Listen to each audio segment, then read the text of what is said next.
Many of us are still scrambling to try to figure out how to do church online. And I see people ask questions like, how do I configure OBS? Or what's the best camera to buy? Or what's the difference between a Facebook Live and a Facebook Premiere? But in all your efforts to try to figure out how to do church online, you might be missing a step.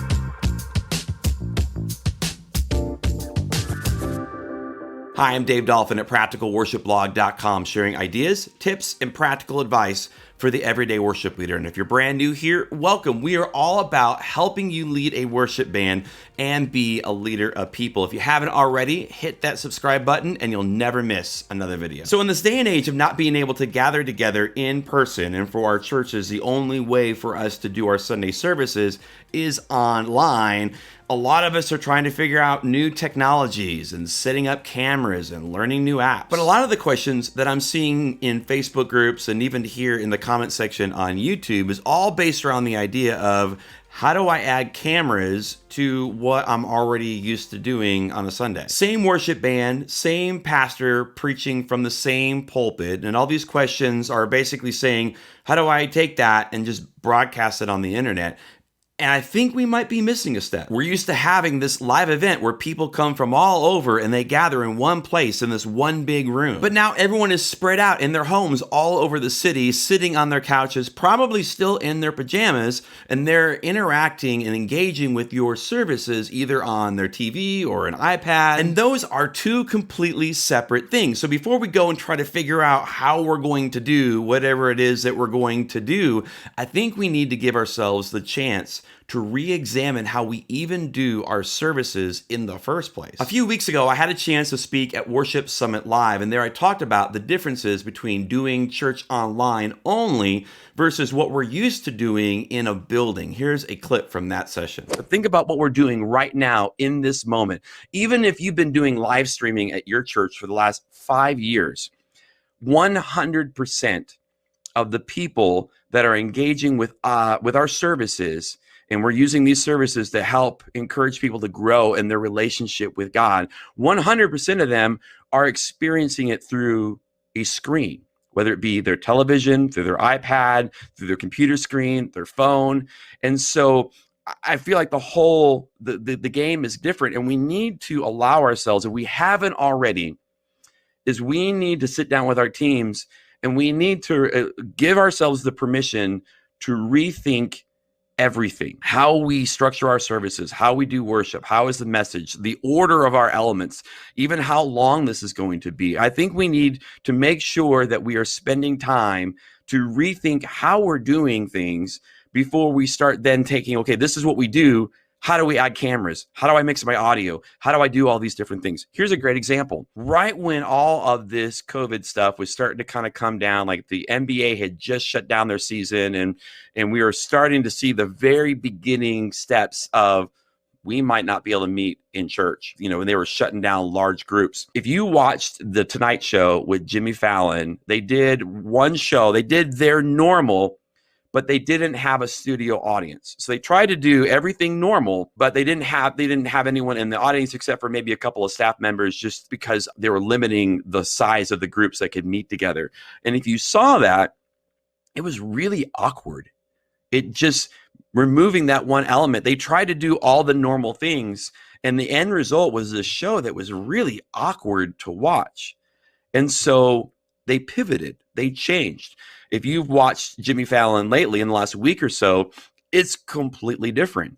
It is him in his house with his family. His wife has the cell phone and is just recording on a cell phone. The kids are all running around. And even like the kids, like instead of having like graphics at the bottom of the screen that says like who the guests are, what the logo is, it's literally his kids drawing drawings with colors and crayons or whatever, and he just holds it up to the screen like this. It's a completely different flavor.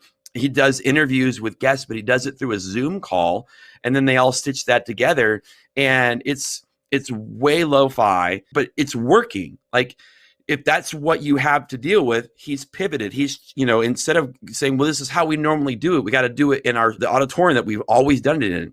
No, They've pivoted. They've allowed themselves to sit in a room and decide, is this how we need to be doing it for a completely different way of delivering the content? We've decided to stick with a full band, but we made this change. Instead of having the band all kind of in line like this and then facing out to a bunch of seats, which are empty, we instead put all of our people in the round. And so we reconfigured our stage completely and just put everyone in a circle, 6 feet apart, social distancing. And it does a couple things. One is it makes the camera shots that we're getting more interesting, because what makes a camera shot interesting is depth. When you create this round, you can have a camera shot that's over someone's back. And so you get the real closeness of someone's back and the piano or the drums or whatever. And then it shoots across to the other side of the circle where you have different people. And now you have this depth. I've actually seen a church, there's Church on the Move up in the Tulsa area, very large church, see tens of thousands of people typically on a Sunday morning over several campuses. Their main campus is a room that seats 2,500 people. They're known for their big, huge, immersive worship environments with lighting and sound and all of that. And they're really good about the live stream that they produce. They're probably one of the best that I've seen. They have, at least in the last week or so, done their worship in the round as well. And they did the same thing. I mean, they set up this more intimate, accessible, and it just feels a little bit more personal, a little bit more behind the scenes. And the same thing, a lot of their camera shots are like being shot over someone's shoulder to the next person. And it looks fantastic. Let's talk about preaching for a second, like the preaching segment of the message. Normally, when we're crafting our services, we have our pastors probably standing on a stage, pacing back and forth, and they're in a very large room. There is a lot of benefit, I think, to maybe changing up how your pastor is going to deliver the message. I would think in terms of teaching, if they were going to teach a class on a Wednesday night to a room of a dozen or 24 people, what would that look like versus what they've always done on stage to a very large room? Our pastor, last couple of Sundays, has actually recorded his message in his home. The first Sunday he had to, because he had just come back from a foreign country and thought it was wise to self-quarantine for 14 days. And so the first Sunday he did it because he had to. The second Sunday he did it because it really worked well. Here's our pastor, here's our leader of the church, and he's in his home speaking in a very calming tone.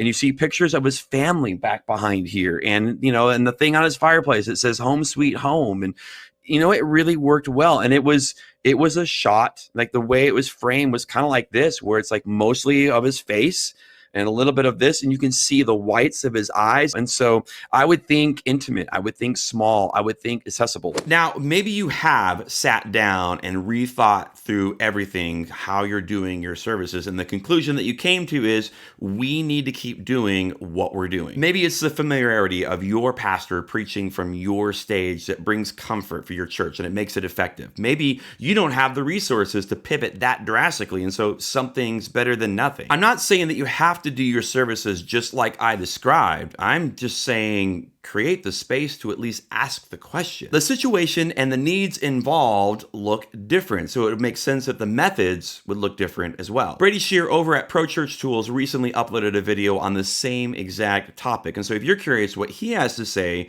about how you should do your services online, tap over here or tap right there. That video is good too. And for more resources for the everyday worship leader, check out practicalworshipblog.com.